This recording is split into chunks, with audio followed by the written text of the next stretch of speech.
जब हम सो जाते हैं तो हमें कुछ सपने दिखाई देते हैं। यह सपने हमें आने वाले समय के बारे में कुछ बताते हैं, कुछ समझाते हैं। और हर इंसान सपने अवश्य देखता है जब वह सो जाता है। तो कुछ इंसान ऐसे होते हैं जो सपने देखकर उन पर अमल नहीं करते हैं, उनकी गहराई में नहीं जाते हैं और फिर बाद में पछताते हैं जब उनके जीवन में हानि होती है।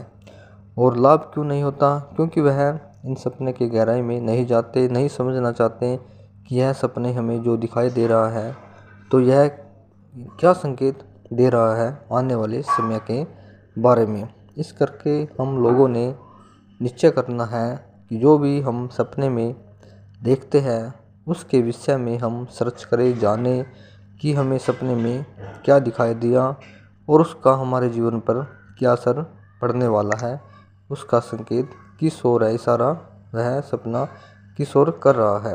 और आज हम बात करते हैं, यदि आप लोगों को सपने में मेंढक दिखाई देता है तो यह भी सपने शास्त्र के अनुसार शुभ माना गया है। इस प्रकार का सपना जब आप सपने में मेंढक को दिखाई देता है, आपको सपने में बार बार मेंढक, तो यह शुभ सपना माना गया है सपने शास्त्र के अनुसार। अगर आपका कोई कार्य में आपको बार बार हानि मिल रही है, बार बार आप उस कार्य को करने में असमर्थ हो और निराशा आपके हाथ लगती है, तो बार बार अगर आपको मेंढक सपने में दिखाई देता है तो यह समझो कि आपका फिर वह कार्य होने वाला है।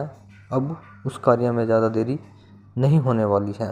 यदि आपको मेंढक कूदता हुआ दिखाई देता है तो यह भी एक शुभ सपना माना गया है। अगर आपके जीवन में कोई भी परेशानी है वह जल्दी ही समाप्त होने वाली है। और यदि आपके सपने में मेंढक टर करता हुआ दिखाई देता है तो कहने का मतलब कि बोलता हुआ मेंढक आपको सपने में दिखाई देता है तो यह भी सपने शास्त्र के अनुसार सपना शुभ ही माना गया है।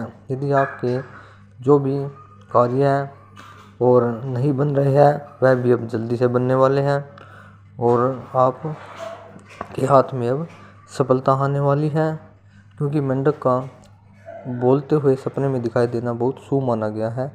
हर प्रकार से आपके अब काम बनना शुरू हो जाएंगे। यदि आपको बार बार सपने में मेंढक दिखाई देता है, बोलते हुए दिखाई देता है, कूदते हुए दिखाई देता है, यह किसी भी प्रकार से आपको दिखाई देता है तो वह शुभ माना गया है, वह सपना अच्छा माना गया है सपने शास्त्र के अनुसार।